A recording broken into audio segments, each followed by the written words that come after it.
Minggu lalu kita belajar tentang bagaimana sanctification, sudah di-sharing oleh Vini tentang kekudusan, dan saya percaya bahwa kehidupan kita sebagai orang percaya yang Tuhan panggil, Tuhan pilih untuk hidup di dalam kekudusannya, dan kita menjalani setiap hari kehidupan kita, kita mau terus hidup kita diubahkan. Amin. Siapa di antara kita saat ini tidak mau hidupnya diubah? Pasti tidak. Kita mau hidup kita diubah. Dan minggu yang saat ini kita akan belajar bagaimana tentang sakramen.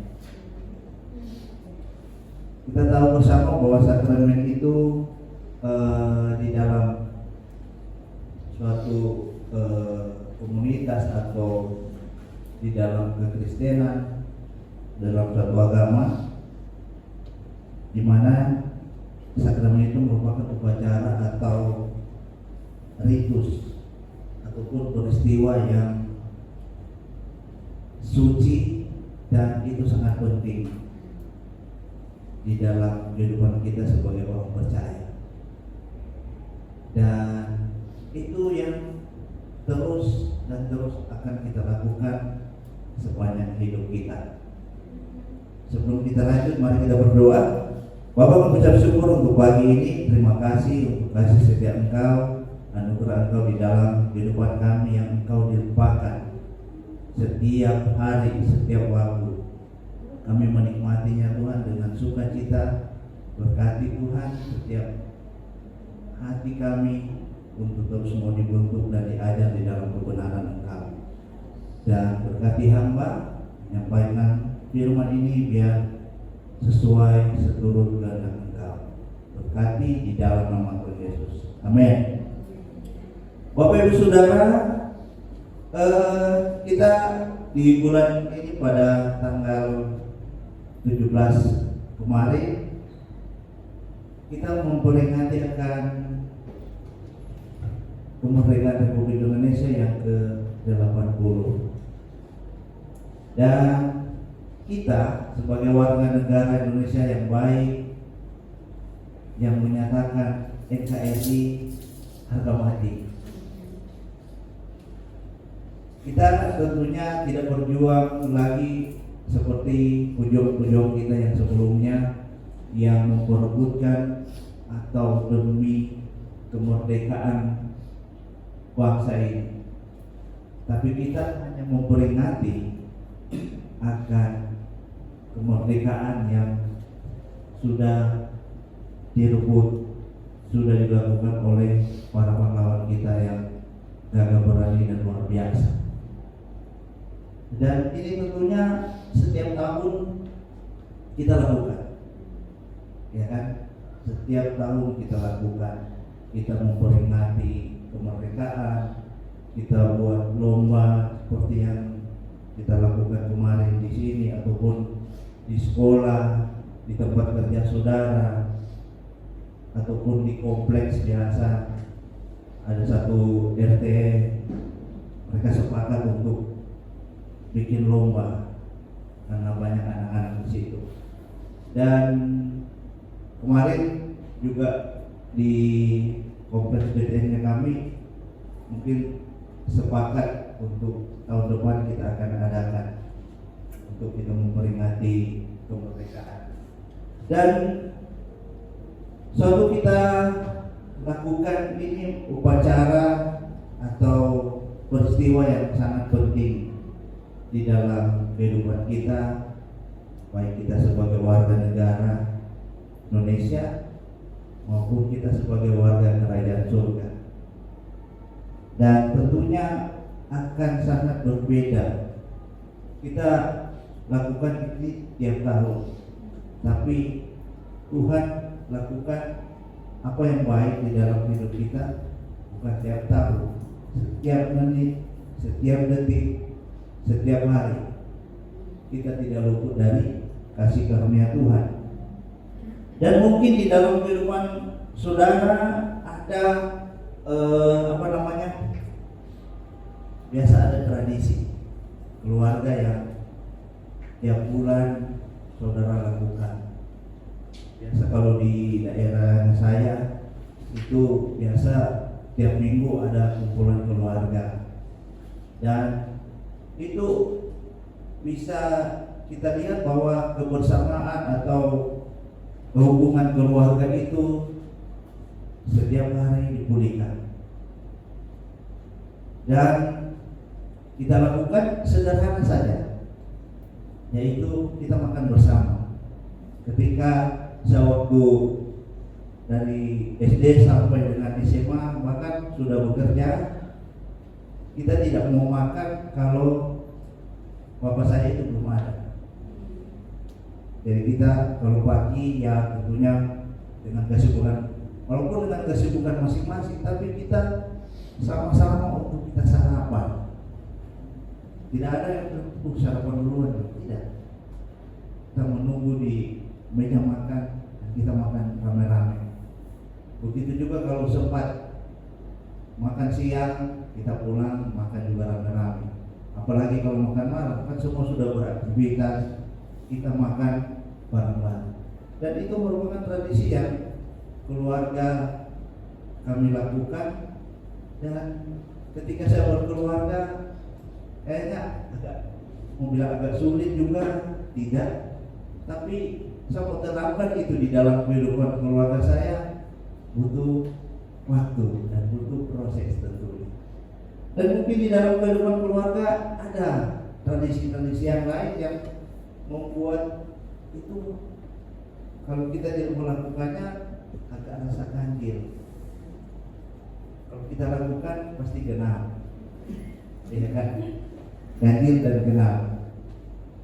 Dan peristiwa yang kita mau belajar di pagi hari ini, sakramen, yaitu tentang perjamuan kudus dan baptisan, di mana firman Tuhan di dalam Kisah Para Rasul 2 ayat 41 sampai 42,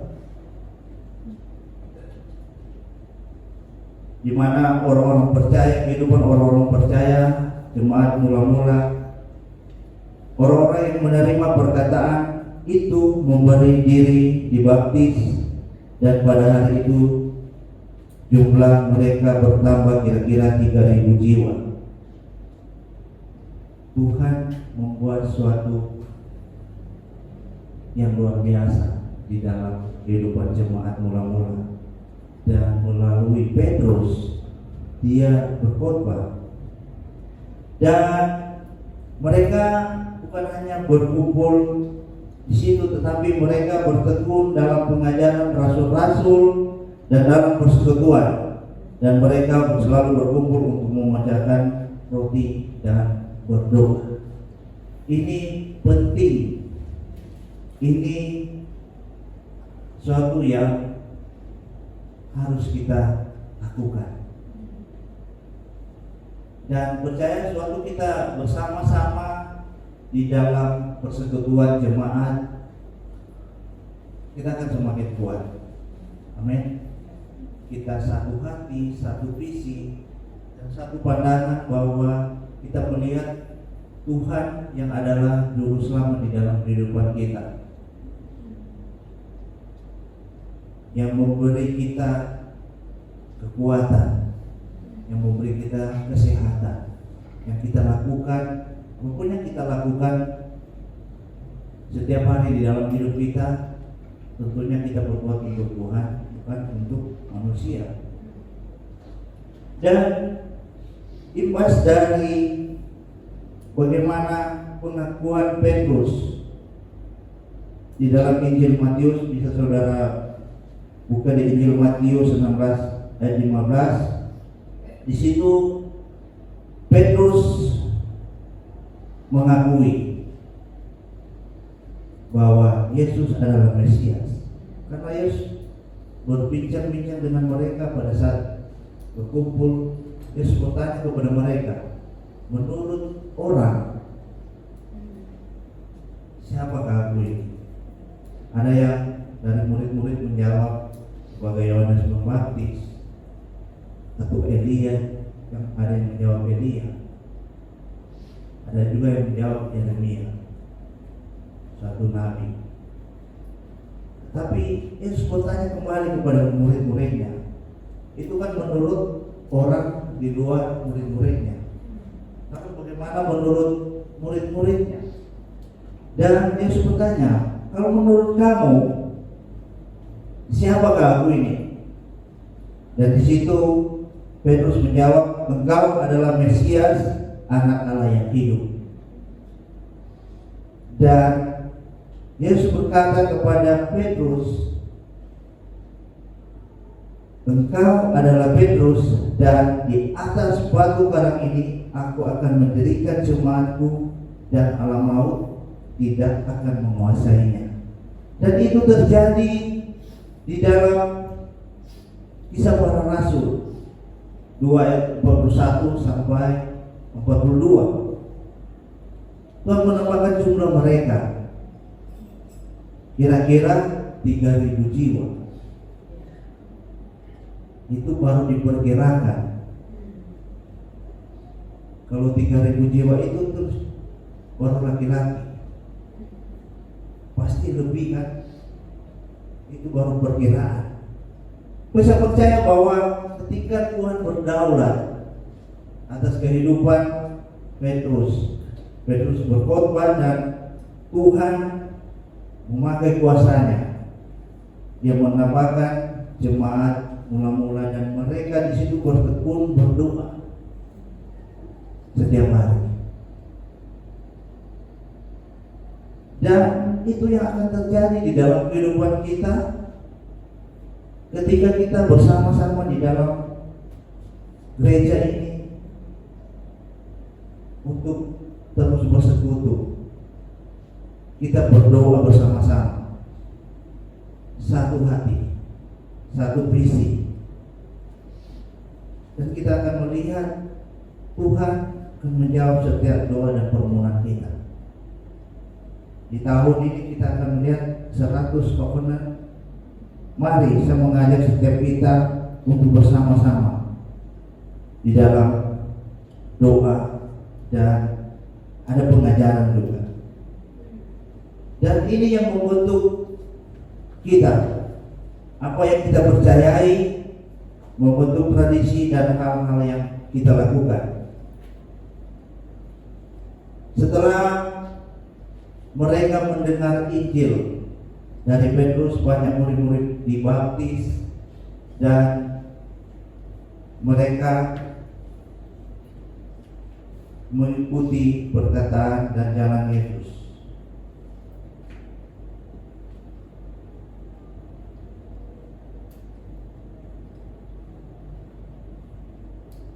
Kita akan melihat di dalam Yohanes 1 ayat 16, karena dari kepenuhannya kita semua telah menerima kasih karunia demi kasih karunia.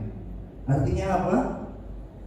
Kita telah menerima kasih karunia, dan kasih karunia itu adalah pemberian yang begitu besar, begitu kaya, dan tentunya tidak ternilai dari hal apapun yang ada di dalam dunia ini. Saya percaya saudara juga percaya bahwa berkat itu adalah karunia.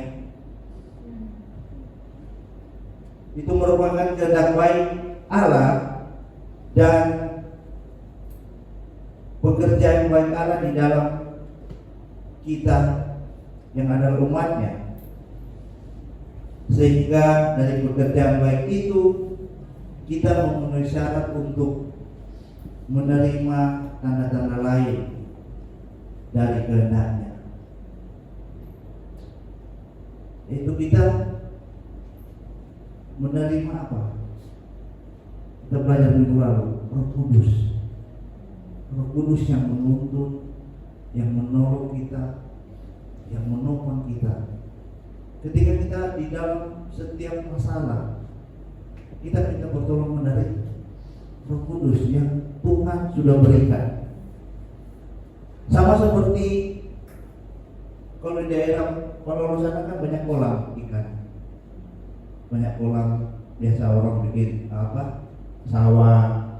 Dan sama seperti itu, kolam itu tentunya menerima air dari mata air, sehingga dari mata air itu pasti kolam itu akan penuh dengan air. Begitu juga dengan cabang-cabang pohon yang dari akar dia menyerap, sehingga dia bisa bertumbuh. Serta cahaya dari udara, dari kepenuhan matahari, demikian pula kita menerima kasih karunia dari kepenuhan Kristus. Dan mari kita melihat dua sakramen yang Yesus sendiri lakukan dan mengapa sampai saat ini dan selanjutnya kita mempraktekannya. Itu tentang perjamuan kudus dan baptisan. Kita belajar hari pertama melalui sakramen perjamuan kudus kita mengingat dan mewartakan apa yang telah Yesus lakukan bagi kita. Dalam 1 Korintus 11 ayat 24 sampai 26, dan sesudah ia mengucap syukur atasnya, ia memecah-mecahkan dan berkata, inilah tubuhku yang diserahkan bagi kamu, perbuatlah ini menjadi peringatan akan aku. Jadi suatu kita mengambil bagian di dalam perjamuan kudus bukan hanya suatu tradisi kita setiap bulannya, setiap ada acara-acara, setiap Paskah, tapi bagaimana kita mengingat akan pengorbanan Tuhan. Begitu juga cawan yang simbol sebagai darah Kristus yang dikorbankan untuk kita, yang menebus kita. Sebab apa? Setiap kali kamu makan roti dan minum cawan ini, kamu memberitakan kematian Tuhan sampai Dia datang. Ini yang kenapa kita harus lakukan ini, karena kita mengingat akan kasih Tuhan yang begitu luar biasa. Dan mengapa kita melakukan perjamuan kudus?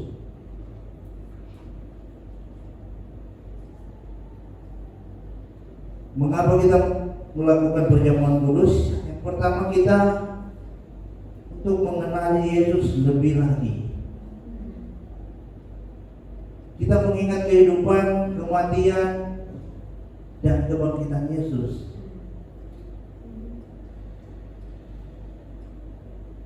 Dan membuka jalan bagi keselamatan kita dan memperbarui kehidupan kita. Saudara, ini alasannya kenapa kita melakukan perjamuan kudus. Sampai ada pertanyaan yang ditanya kepada saya, kenapa di gerejanya kamu ini tiap bulan kok bikin perjamuan? Dan saya menjawab, kalau dari saya pribadi, saya mau agar kehidupan pribadi saya itu diperbarui. Itu makanya kita melakukan perjamuan itu tiap bulan, bukan pada saat kita Paskah atau biasa air tahun. Tapi kita mau melihat dan alasan kenapa kita harus melakukan perjamuan kudus, yaitu kita yang dikatakan tadi, kita mengingat akan kehidupan di mana Yesus mengajar dan Dia mati untuk kita. Bahkan melalui kebangkitan Yesus, setiap pelanggaran kita, setiap dosa kita itu dihapuskan dan keselamatan keselamatan itu terjadi di dalam hidup kita. Bahkan ketika kita menerima keselamatan, Tuhan memperbaharui kehidupan kita hari demi hari. Bagaimana kita hidup di dalam kekudusan.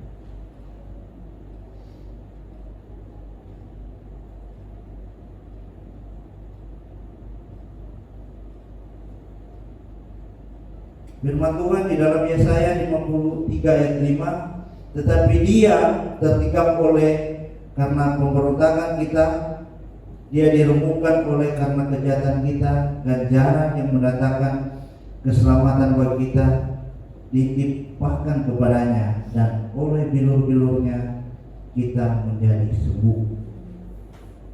Jadi apapun yang saudara alami saat ini, setiap sakit, setiap persoalan hidup, itu Tuhan izinkan terjadi. Tapi bagaimana pekerjaan Tuhan itu digenapi di dalam hidup saudara, dan Tuhan tetap menolong saudara. Dia tidak membiarkan saudara jatuh sampai tergeletak di tanah, tapi memang Tuhan menopang hidup kita. Amin. Dan yang kedua, melalui sakramen baptisan, kita secara terbuka mengidentifikasikan diri dengan apa yang Yesus lakukan bagi kita.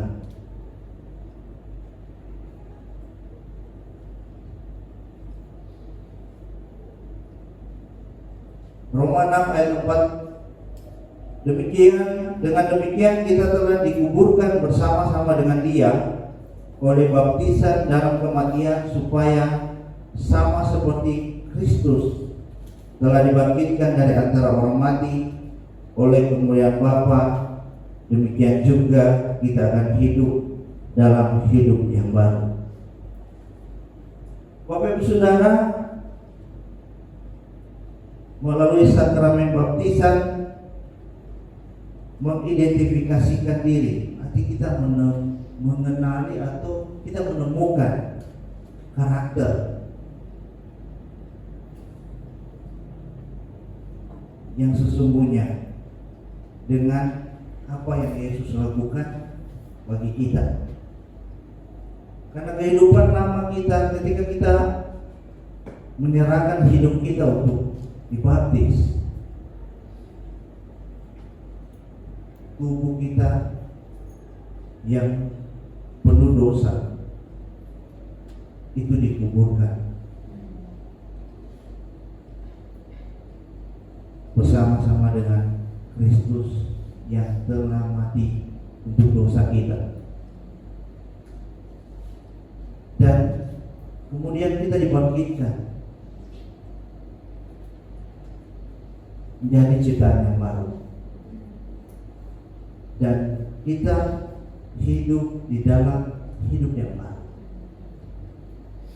Yang lama sudah berlalu, yang baru sudah datang. Jadi ketika kita mau benar-benar mau hidup kita diubahkan,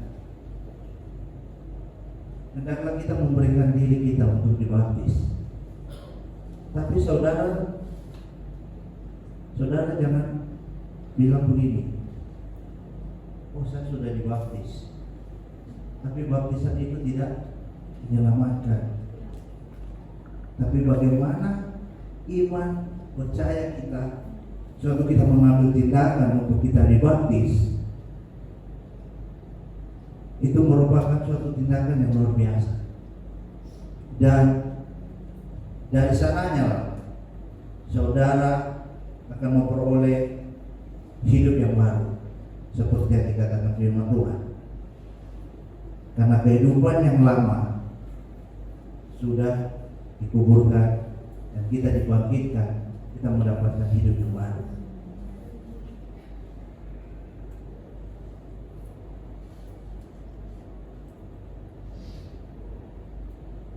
Yesus memberikan kita teladan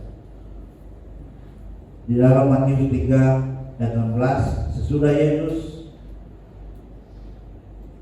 dibaptis, Yesus segera keluar dari air, dan pada waktu itu juga langit terbuka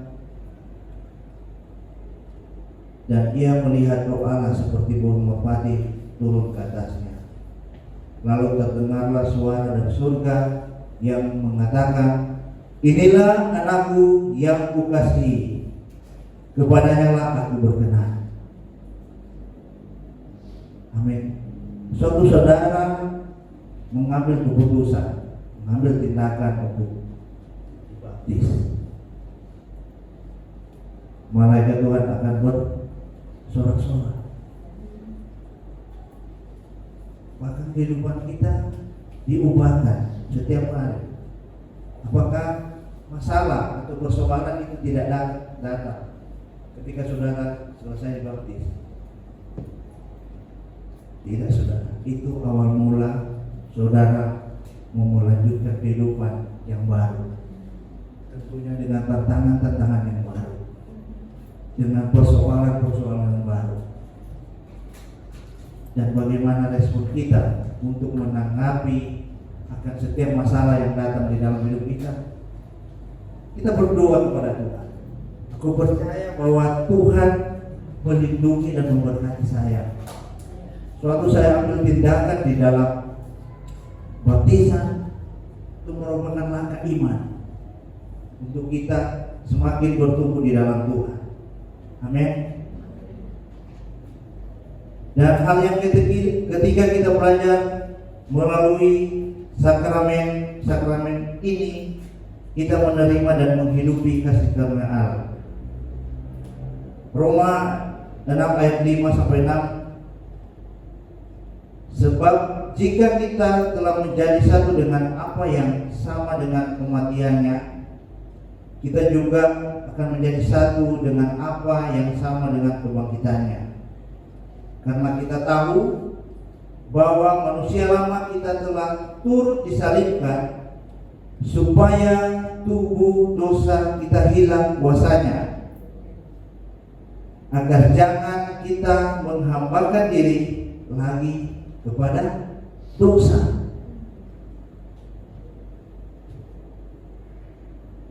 Jadi saudara, ketika kita menjalani kehidupan,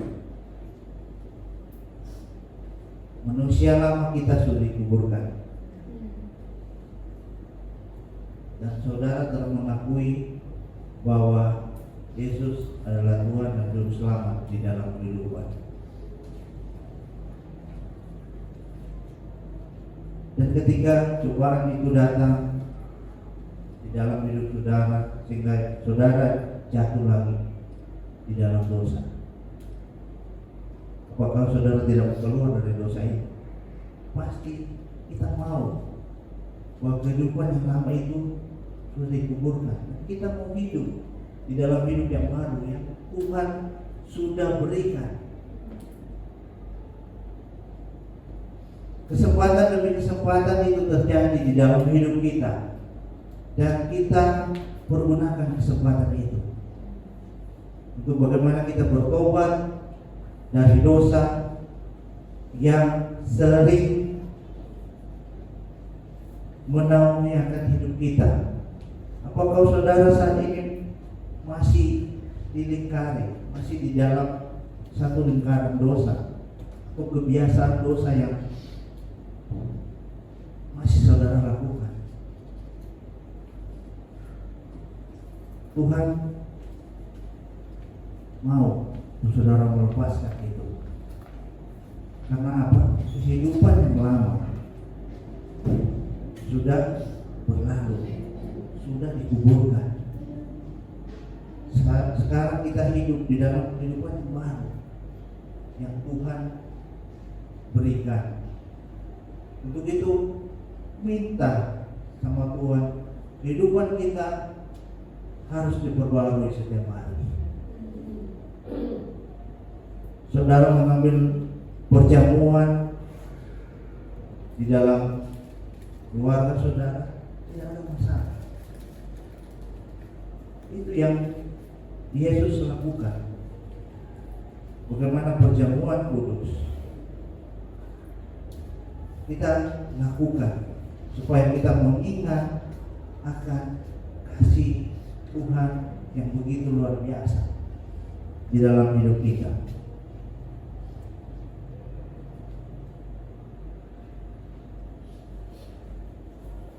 Dan Alkitab mencatat ini sebagai dua sakramen yang diberikan Yesus kepada kita gereja untuk terus kita lakukan,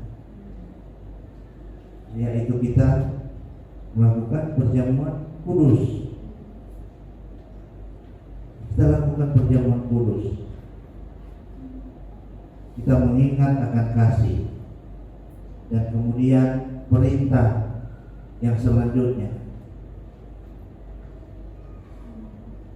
di dalam Matius 28 ayat 18 sampai 20.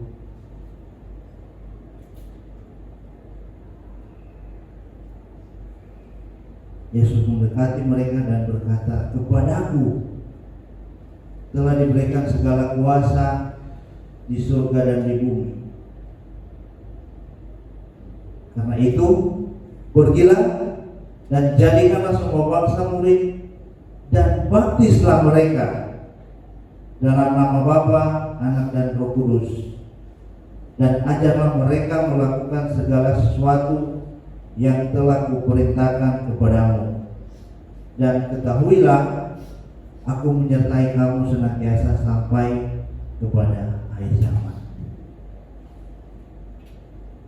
Dan satu kita lakukan ini,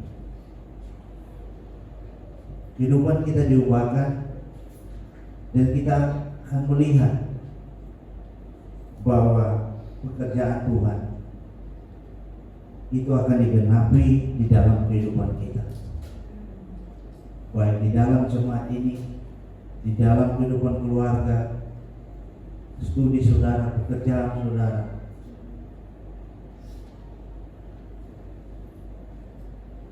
Tuhan berdaulat atas kehidupan kita, dan kita percaya bahwa suatu kita memposisikan diri kita sebagai anak Tuhan, orang percaya yang dipilih Tuhan untuk melakukan apa yang Dia kehendaki. Pastinya kasih karunia dari Tuhan itu terus ada di dalam kehidupan kita. Kasih karunia demi kasih karunia itu terus ada. Dan kita harus apa? Melakukan taat. Taat melakukan apa yang Tuhan perintahkan. Untuk kita pergi dan menjadikan semua bangsa murid. Kita membaptis orang-orang. Ingatkan lagi bahwa baptisan tidak menyelamatkan, tapi bagaimana respon pengakuan kita, iman kita waktu kita mengambil tindakan untuk dibaptis. Kasih karunia dari Tuhan itu terus melimpah di dalam hidup kita hari demi hari. Karena kasih karunia Allah menyelamatkan semua manusia. Jadi tidak ada yang terkecuali manusia di dalam dunia ini.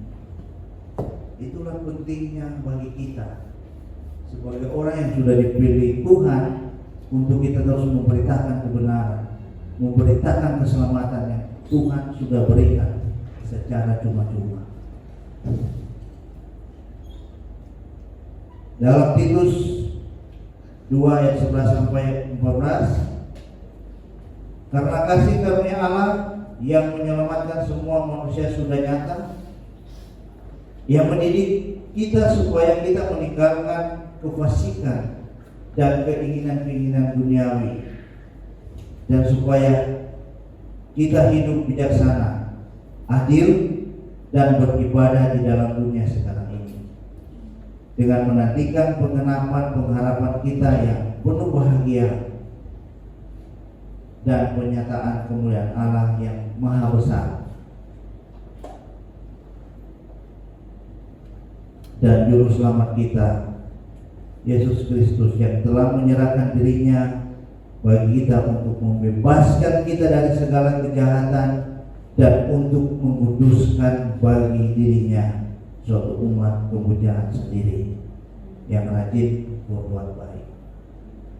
Jadi bukan karena kita berbuat baik terus kita diselamatkan, tapi semua karena kasih karunia Tuhan yang menyelamatkan setiap kita. Jadi mari kita lakukan ini, sakramen yang suci, yang penting di dalam kehidupan kita sebagai orang percaya. Kita mengambil bagian dalam perjamuan kudus dan baptisan. Saudara, saya mau kasih kesaksian sebelum saya bertobat.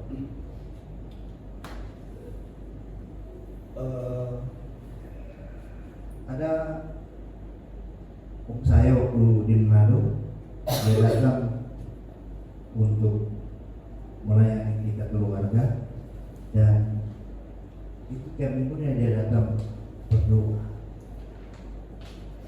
Dan saya bertanya kepada dia, apa bedanya ketika kita dibaptis pada saat kita kecil dan ketika kita sudah dewasa? Mungkin sebagian dari kita pernah dibaptis saat kecil dan pada saat dewasa dibaptis lagi. Dan dia menjawab pertanyaan saya, kok perhatikan anak kecil yang dibawa untuk dibaptis, apakah mereka sudah mengerti kebenaran? Apakah mereka sudah mengerti firman Tuhan? Belum. Ketika kau dewasa terus dibaptis dan diajar mengerti kebenaran, ya saya mengerti. Itu pentingnya.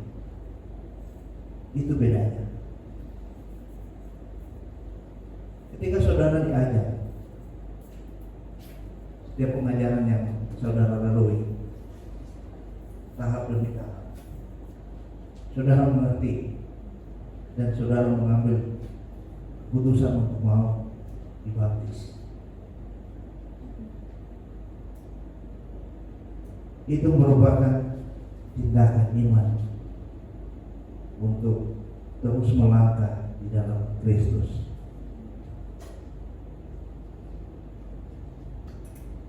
Dan kita hidup di dalam kasih karunia. Saudara, apa yang Tuhan mau kehendaki di dalam hidup kita terjadi, kita menerimanya. Tapi bagaimana respon kita sebagai orang percaya untuk menerima itu dengan pikiran-pikiran Kristus, dan suatu kita melakukan hal yang mungkin menurut kita baik, tapi ada orang yang semata-mata hanya mempromosikan diri saja.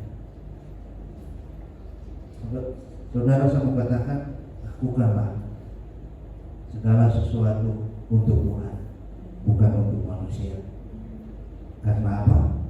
Kasih karunia Allah telah menyelamatkan kita, dan kita hidup sekarang ini di dalam kasih karunia pada kasih karunia. Amin.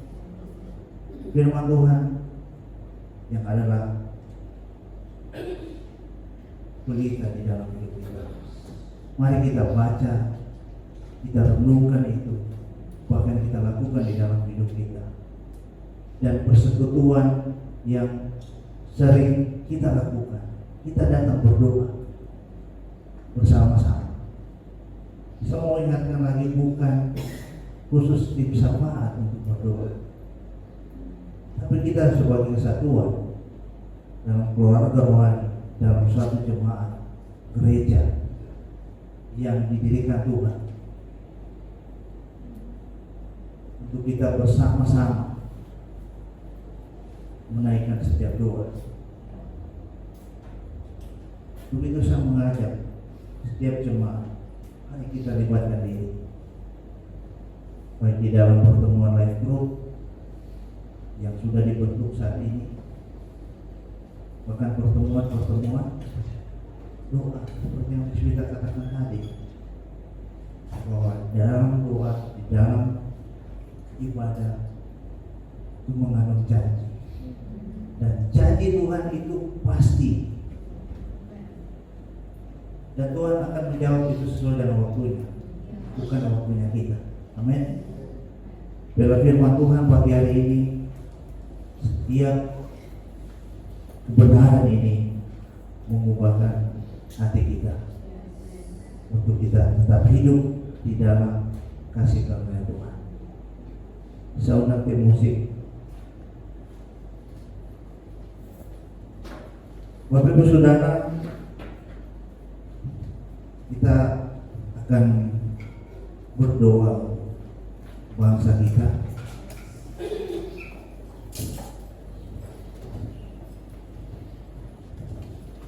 Kita berdoa cari pasangan saudara berdua, untuk kita berdoa apa yang sedang terjadi di bangsa ini.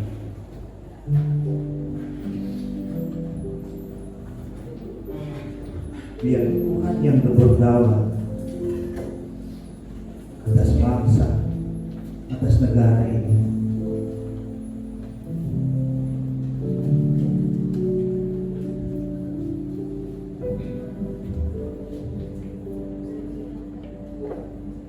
Tuhan yang memegang kendali akan bangsa ini.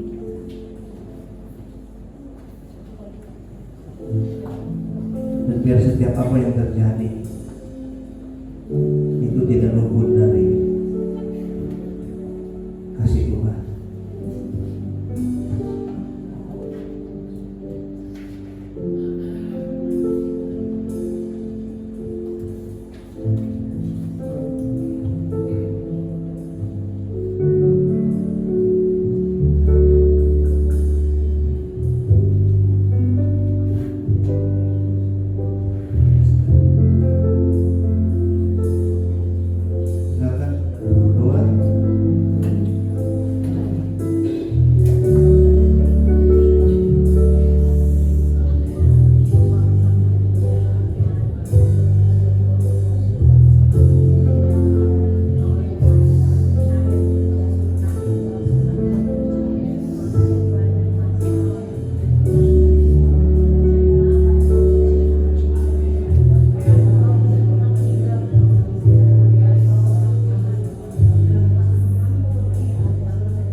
kehidupan kita, sebab kita diberi kuasa untuk melakukan hal-hal yang besar bagi hidup kita. Amin.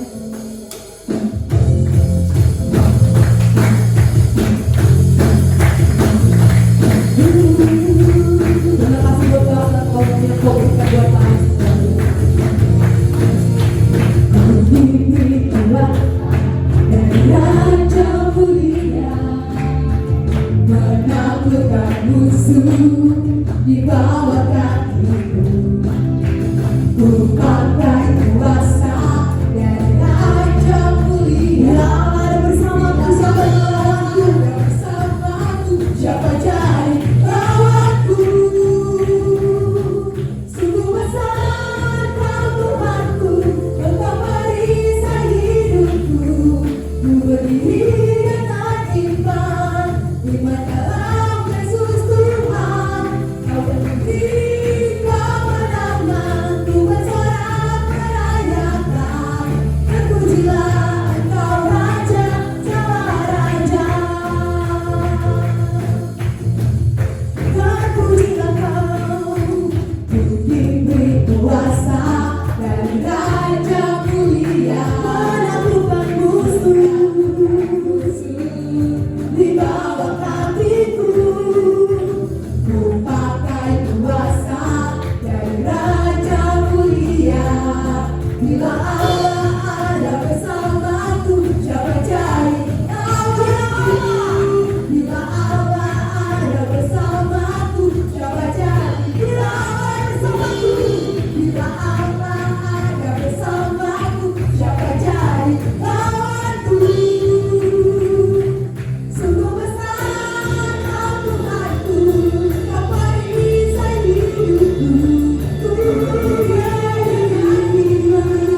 iman dalam Yesus Tuhan. Kau berdiri kemenangan, ku bersorak merayakan. Terpujilah Engkau Raja, Sang Raja. Sungguh besar, yes Lord. Ku berdiri dengan iman, Kau memberi kemenangan kepada kami. Ku bersorak merayakan. Terpujilah Engkau Raja. Sungguh besar Tuhanku, Engkau perisai hidupku.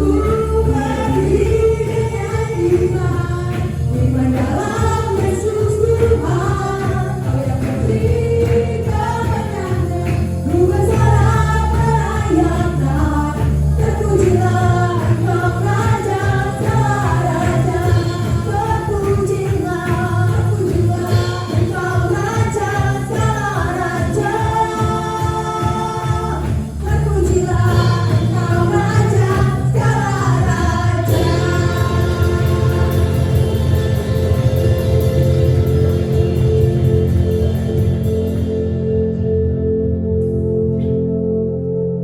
Jemaat, biar segala kemuliaan hanya bagi Tuhan, dan kita hidup di dalam kasih karunia Tuhan.